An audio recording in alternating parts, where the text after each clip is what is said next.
Hello दोस्तों, स्वागत है आपका मेरे एक नए वीडियो में। जैसा कि आप सबको पता है कि हम मालगुडी डेज कलेक्शन की एक सीरीज़ में एमसीक्यू करने वाले हैं स्टोरीज़ के। आज की 2 स्टोरीज़ रहेंगी, एक सच परफेक्शन एंड दूसरी स्टोरी रहेगी एजेडो। उसके एमसीक्यू हम 20-20 एमसीक्यू करते हैं, तो प्रत्येक स्टोरी की 20 क्वेश्चंस होंगे। आप अपने आप को टेस्ट कर सकते हैं कि आपकी कितनी राइट हुई हैं। तो कुल मिलाकर 32 स्टोरीज़ है इसमें, तो हम सारे क्वेश्चन करने वाले हैं। चलिए स्टार्ट करते हैं बिना टाइम वेस्ट किए हुए। फर्स्ट क्वेश्चन है, who is the centre character in the R के नारायण स्टोरी सच परफेक्शन। तो इस स्टोरी का प्रोटोगनिस्ट कौन है? तो option number B, Soma. Soma इस कहानी का प्रोटोगनिस्ट है, जो कि एक मूर्तिकार है। नेक्स्ट क्वेश्चन है, what kind of craftsman is Soma in the story. तो वह किस प्रकार का कारीगर है सोमा? सोमा का पेशा क्या है? तो इसका करेक्ट आंसर रहेगा ऑप्शन नंबर सी, ए स्कल्पचर। ये वह एक मूर्तिकार है जो पत्थरों को तराशता है। नेक्स्ट क्वेश्चन है, which deity image the Soma spend 5 years carving. कि सोमा ने किस भगवान की मूर्ति बनाने में अपना समय 5 ईयर्स दिया था? सही जवाब रहेगा option number C, lord Natarajan. वह भगवान शिव के तांडव स्वरूप यानी नटराज की मूर्ति बना रहा था। नेक्स्ट क्वेश्चन है, question number 4, how long does it take for Soma to complete the statue of Nataraj. कितना समय लगा? तो सोमा ने इस मूर्ति बनाने में 5 साल लगा दिए थे, टेक्स्ट में मेंशन है।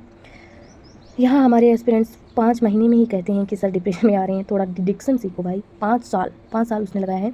उसके बाद लोग उसे परफेक्ट बताकर उसे रिजेक्ट भी करते हैं। 5 साल की मेहनत को लोग कहते हैं कि इसका एक पार्ट डिमेज कर दो। जैसे कि हम बहुत मेहनत से सिलेबस को कंप्लीट करते हैं, उसके बाद अगर कोई कहते हैं कि सिलेबस जो है वो हटा दिया गया, वो सिलेबस हमने कंप्लीट कर लिया, वो हटा दिया, तो हमें कैसा लगेगा? वैसे ही सोमा को लग रहा था इस टाइम। क्या, चलते हैं हम नेक्स्ट क्वेश्चन की तरफ। Why do the local priests refuse to consecrate the image. कि पुजारी ने इसकी जो प्राण प्रतिष्ठा होती है मंदिरों में, तो उसको प्राण प्रतिष्ठा करने से मना क्यों कर दिया? तो करेक्ट आंसर है ऑप्शन नंबर बी, मूर्ति इतनी परफेक्ट थी, because it processes such perfection that it is dangerous for Motors. कि मूर्ति जो है बहुत ज़्यादा परफेक्ट थी, एकदम बहुत ज़्यादा, क्या पूरी परफेक्ट थी, उसमें कोई किसी भी चीज़ की कोई कमी नहीं थी। तो ये बात जो है पुजारी को हजम नहीं हुई और दुनिया परफेक्ट चीज़ ढूंढती है, और यहाँ पे इस परफेक्ट मूर्ति को है जो रिजेक्ट हो गई इस परफेक्शन की वजह से। परफेक्शन की वजह से जो है चीज़ रिजेक्ट हो गई, और हम करते हैं हर चीज़ को परफेक्ट बनाने में लगे रहते हैं कि यार, तो कोई जो है एकदम से परफेक्ट नहीं होता भाई। अपने आप को जैसे है वैसे स्वीकार करें। दूसरे व्यक्ति को हम अपने से ज़्यादा परफेक्ट मानते हैं, ऐसा नहीं करना चाहिए। ज़्यादा परफेक्ट भी जो है हानिकारक हो सकता है, जैसा कि सोमा के साथ हुआ। नेक्स्ट क्वेश्चन है, according to the priest what must a human made idol always have. कि पुजारियों के अनुसार इंसानी कलाकृति जो होती है उसके लिए क्या होना जरूरी होता है? इंसान जो चीज़ बनाता है उसके लिए क्या चीज़ ज़रूरी होती है? तो answer number B, option number B, small flaw और इम्परफेक्शन। कि इंसानी कला में एक छोटा सा दोष या छोटी सी गलती होना जरूरी है, जो कि सोमा की मूर्ति में नहीं था। नेक्स्ट क्वेश्चन है, what does the priest suggest Soma should do to the statue to make it acceptable. कि उसे स्वीकार्य बनाने के लिए, मतलब उस सोमा की मूर्ति को स्वीकार्य बनाने के लिए प्रीस्ट ने क्या सुझाव दिया? ऑप्शन नंबर बी है, पुजारियों ने break off a little toe और chip the rim. Option number B कि break off a little toe, उसका जो छोटा सा अंगूठा है उसकी पूर्णता को कम करने के लिए छोटा सा छील दो अंगूठा या फिर तोड़ दो, तो वह उसकी जो परफेक्शन है वो भंग हो जाएगा और वह सेफ हो जाएगा। नेक्स्ट क्वेश्चन रहेगा हमारा, how does Soma react to the priest suggestion of damaging his artwork. कि सोमा ने क्या रिएक्ट किया जब उसे पता चला है कि प्रीस्ट कहते हैं, प्रीस्ट के सुझाव हैं कुछ इस प्रकार की, उसे तोड़ने के सुझाव। तो सोमा ने किस प्रकार से रिएक्शन दिया? तो ऑप्शन नंबर बी इसका सही जवाब रहेगा, ही गेट्स एंग्री, एकदम क्रोधित हो गया, and flatly refuses to deface his perfect creation. उसने अपने हाथों से बनाई गई इस मूर्ति को तोड़ने से साफ साफ मना कर दिया, क्योंकि उसने एक प्रकार से साधना ही की थी 5 साल तक, उसने मेहनत की, उसने भी जो है इंतजार किया, तो इस चीज़ को वह स्वीकार नहीं कर पाया और इसे तोड़ने के लिए वह राजी नहीं हुआ। नेक्स्ट क्वेश्चन रहेगा, where does Soma decide to hold the concentration ceremony on his. कि उसने उसको मना कर दिया, तोड़ने के लिए मना कर दिया कि वह नहीं तोड़ेगा। तो मंदिर में उसकी प्राण प्रतिष्ठा नहीं रखी गई, तो उसने अपने ही हर्ष में, in his own small heart workshop, अपनी उसने समाज से अलग होकर अपनी झोपड़ी में अनुष्ठान करने का रिस्क लिया। नेक्स्ट है, what happens immediately after Soma performs the rituals and lights the camper. तो जैसे ही सोमा ने कपूर जलाया तो क्या हुआ? वहाँ पे रिचुअल्स की जो रिचुअल सेरेमनी होती है वो उसने अपनी मूर्ति की प्राण प्रतिष्ठा अपनी जो है वर्क पैलेस पर किया, तो क्या अचानक से जो है हुआ? तो इसका सही जवाब होगा B, option number B, a massive violent storm and rain hit the village. कि जैसे ही उसने जो रिचुअल्स हैं वो की है, तो गांव में भयानक तूफान और बारिश हुई, तूफान आ गया, वोलेंट स्टॉर्म और मूसलाधार बारिश शुरू हो गई, जिसमें से विलेज का बैलेंस बिगड़ गया। नेक्स्ट क्वेश्चन है, Y do the villagers panic during the storm. तो जब स्टॉर्म आया, तूफान आया, तो ग्रामीण क्यों डर गए, क्या उन्होंने पैनिक किया? तो they believe, option number B, they believe the perfect angry god is destroying the world. उन्होंने सोचा कि ये जो गॉड की मूर्ति है, नटराज की विनाश का प्रतीक है। गाँव को लगा कि इस परफेक्ट मूर्ति की वजह से अब दुनिया में प्रलय आ जाएगा। हमारा नेक्स्ट क्वेश्चन है 12 number, who comes to Soma's house begging him to save the village from the storm. तो सोमा के घर कौन आता है, घर को मतलब पूरे विलेज को बचाने के लिए तूफानों से, और इसके लिए सोमा क्या करता? तो सोमा के घर में कौन आता है? Option number B, the village headman, जो मुखिया होता है गाँव का, वो आता है। एंड टेरिफाइड विलेजर्स, और कुछ डरे हुए लोग जो सोमा से भीख मांगते हैं कि इस मूर्ति को है कुछ डिमेज कर दो ताकि गाँव वालों की जान बच सके। नेक्स्ट क्वेश्चन है, when the storm worsens what does the village headman order Soma to do. जब गांव की हालत है वो इतनी ज़्यादा ख़राब हो गई थी, नष्ट हो रहा था गांव, तो सोमा को हेड मुखिया ने, गांव के मुखिया ने क्या आदेश दिया? Option number B, drop the statue into the village tank pot, कि मुखिया ने कहा कि मूर्ति को ले जाकर गांव के तालाब में डुबो दो ताकि देवता का गुस्सा शांत हो सके। नेक्स्ट क्वेश्चन है, what happens when Soma tries to carry the heavy statue to the pond. जब सोमा भारी मूर्ति उठाने की कोशिश करता है तो क्या होता है? तो option number B, the weight is immense and the roof of his hut collapse, कि मूर्ति बहुत भारी थी और उसको पकड़ने के लिए और उसकी जो है खिंचातानी के बीच तूफान से सोमा की झोपड़ी छत जो है वो टूट गई छत। नेक्स्ट क्वेश्चन है, where does the falling roof structure strike the Nataraja statue, की जो छत है वो डैमेज हो गई थी, अब मूर्ति कहाँ पर लगती है? Option number B, it chips the little toe of the statue. कुदरत का खेल देखिए, गिरती हुई छत की जो मूर्ति है वो अंगूठे पर ही लगती है। जो लोग कहते हैं पृष्ठ पुजारी वगैरह तो कहते हैं कि अंगूठा इसका नष्ट कर दो, तो सेम वही कंडीशन होगी। वो जो छत से गिरी हुई मूर्ति है उसकी जो छत है वो टूट कर मूर्ति के अंगूठे पर जाके लगती है और उसे थोड़ा सा छिल देती है। छिल देने से मतलब थोड़ी सी डैमेज हो जाती है। तो जो सोमा खुद नहीं कर पाया वो प्रकृति ने स्वयं कर दिया।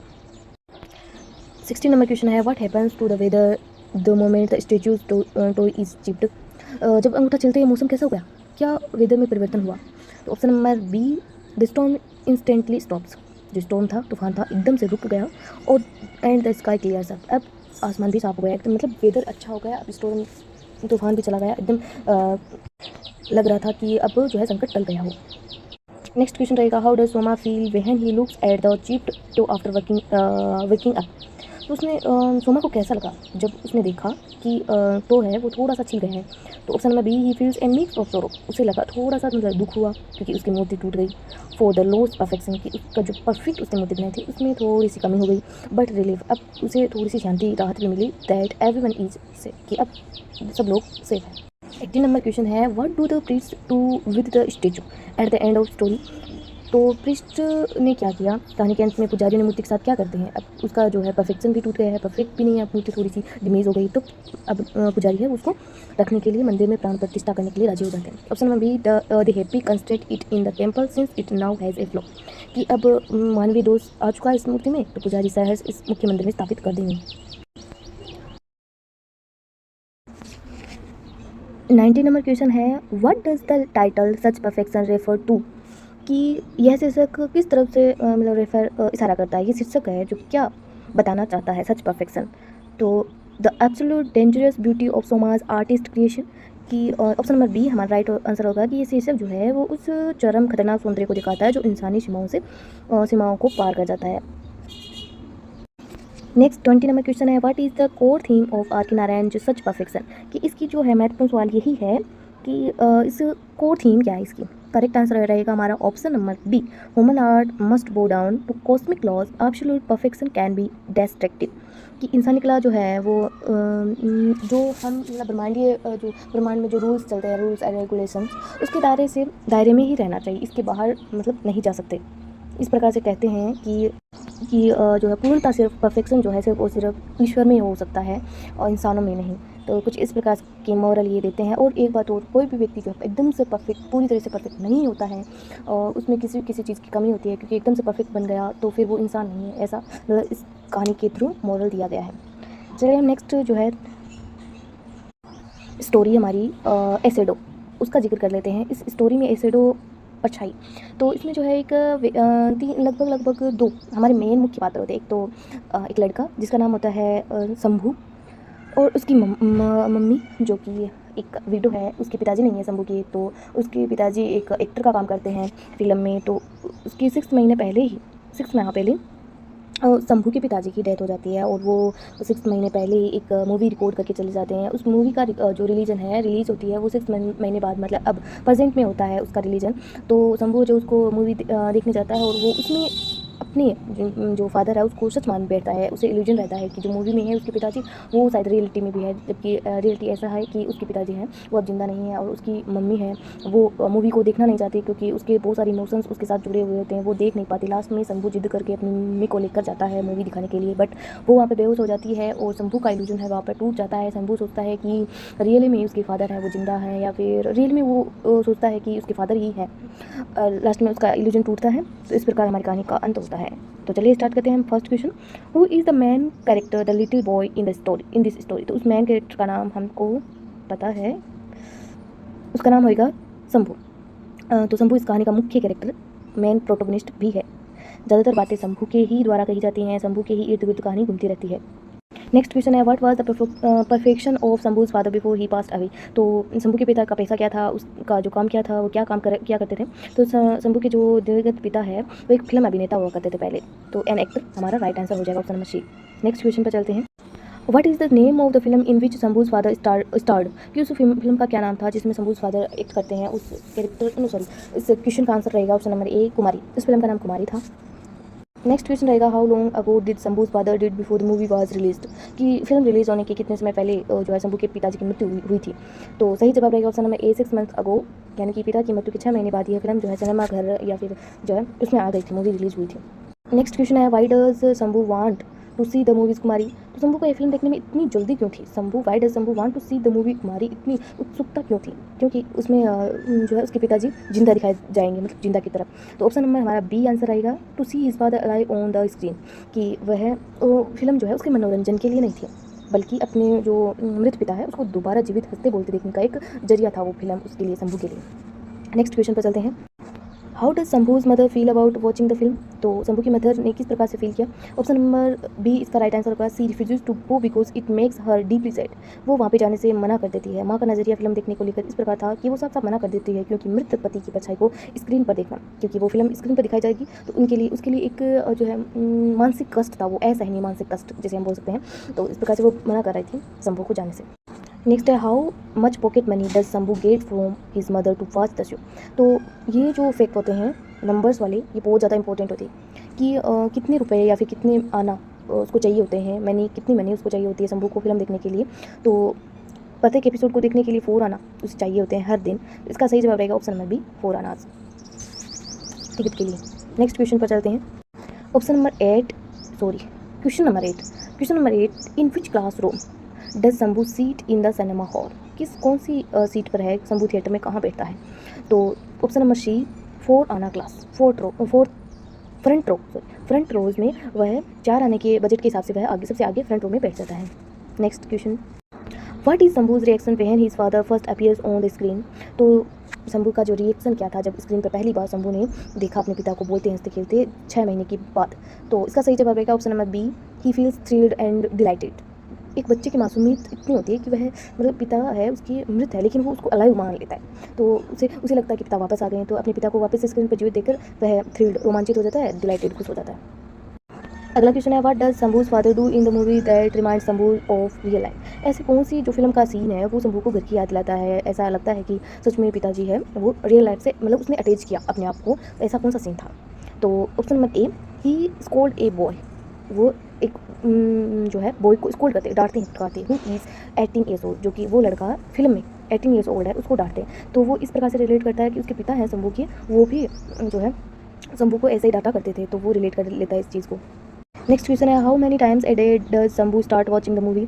तो एक दिन में वो कितनी बार देखता था, ट्वाइस ए डे। ऑप्शन में भी twice a day every show. वह प्रतिदिन 2 जो है दो मूवी देखता था और स्टार्टिंग से लेकर एंडिंग तक उसको पूरा दिन लगभग स्टोरी में मेंशन है कि 6 घंटे मूवी चलती थी दोनों, कुल मिलाकर एक दिन में तो 6 घंटे वहाँ पर हर दिन में 2 बार हर शो देखता था। उसको ऐसा चस्का लगा था उस मूवी का कि वो अपने पिता को बार बार देखता था, पढ़ाई लिखाई सब छोड़ दी थी उसने। नेक्स्ट है, what does Shambhu do with his extra spend time at the cinema. तो एक्स्ट्रा स्पेंड टाइम लगातार सिनेमा में रहने के कारण उसने पढ़ाई पर क्या असर पड़ा। एक्स्ट्रा जो है अपना टाइम वो लगाता था वहाँ सिनेमा में। तो option number A, he ignores his school work and homework. वो अपना स्कूल वर्क होमवर्क नज़रअंदाज करने लग गया था।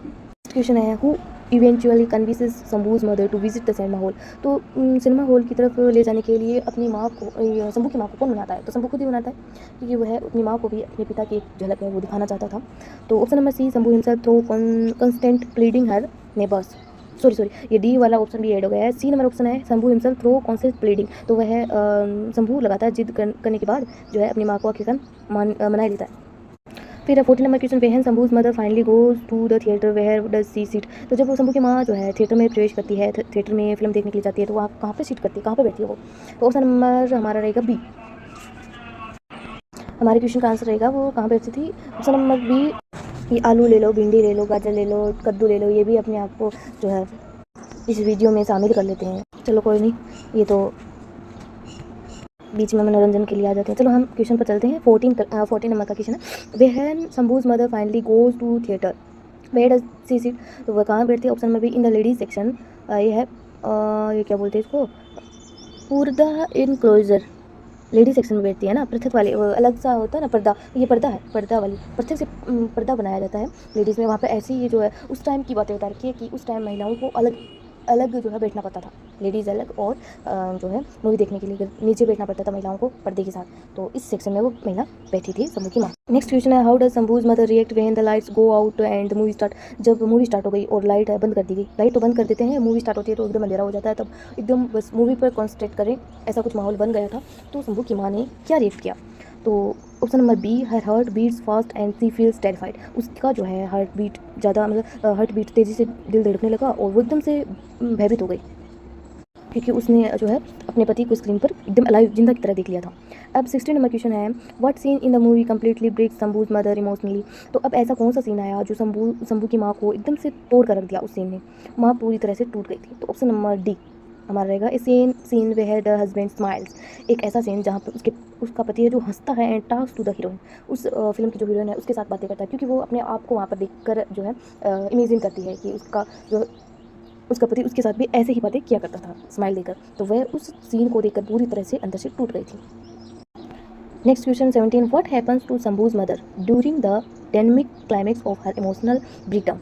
तो अब क्या घटित हुआ जब वो क्लाइमेक्स आया और इमोशनल ब्रेकडाउन वहाँ पर शंभू की माँ के जो है उसका जो है बेहोश होने लगी, क्या हुआ उस टाइम? तो ऑप्शन नंबर ए, ही फेंट्स इन हर, नहीं ऑप्शन नंबर हाँ ए ही है, सी फेंट्स इन हर सीट, कि वह गहरा भावनात्मक आघात लगा उसको बहुत ज़्यादा, वह अपनी सीट पर ही बेहोश हो गई, क्योंकि वहाँ पे क्लाइमेक्स आता है, इमोशनल ब्रेक डाउन होता है, तो वो अपने आप को रोक नहीं पाती है और वहाँ पे वह एकदम से इमोशनली ब्रेक डाउन हो जाती है, तो वह बेहोश हो जाती है वहाँ पे। नेक्स्ट है, Y do the theatre staff turn on the lights in the hall. अब जो लाइटें बंद कर दी गई थी स्टोरी की स्टार्टिंग में मूवी की, अब वो चालू कर दी गई, क्यों, ऐसा क्यों किया गया? तो option number C, because a women fainted. एक लेडी सेक्शन में शंभू की माँ बेहोश हो गई थी और वहाँ पर चलती फिल्म में लाइटें ऑन की गई। फिर नेक्स्ट क्वेश्चन है, how does the story a shadow and for Shambhu. तो ये किस प्रकार का अंत होता है, किस प्रकार से अंत होता है इस स्टोरी का शंभू के लिए? तो ऑप्शन नंबर रहेगा B, he realises the painful gap between illusion and reality. क्योंकि इतने दिनों से जब वह स्टोरी फिल्म देख रहा था तो उसे रियलिटी ही लग रही थी, लेकिन अब वह and lives with his mother, अब वह इल्यूजन टूट चुका था कि अब पिता उसके जिंदा नहीं है, वो एक फिल्म थी, तो अब इसका लास्ट में इल्यूजन टूटता है, वो अपनी माँ के साथ रहता है। फिर अब चलते हैं हम हमारे जो है नेक्स्ट क्वेश्चन की तरफ। नेक्स्ट और लास्ट क्वेश्चन है, what is the main theme of Arkanize story a shadow. Main theme क्या है? तो option number B, grief, loss and the conflict between illusion and harsh reality. तो इसका correct answer option number B रहेगा, एक इंसान की गहरी सोच, मतलब ग्रीफ है, भ्रम और यथार्थ के बीच में कॉन्फ्लिक्ट द्वंद्व को दर्शाती है। तो ये थे हमारे कुछ क्वेश्चन जिसमें हमने कुल मिलाकर 40 क्वेश्चन किए हैं। अगर आपको वीडियो पसंद आई तो चैनल को ज़रूर सब्सक्राइब कर दीजिएगा एंड मिलते हैं नेक्स्ट वीडियो में। तब तक के लिए जय हिंद, जय भारत, जय संविधान। Thanks for watching.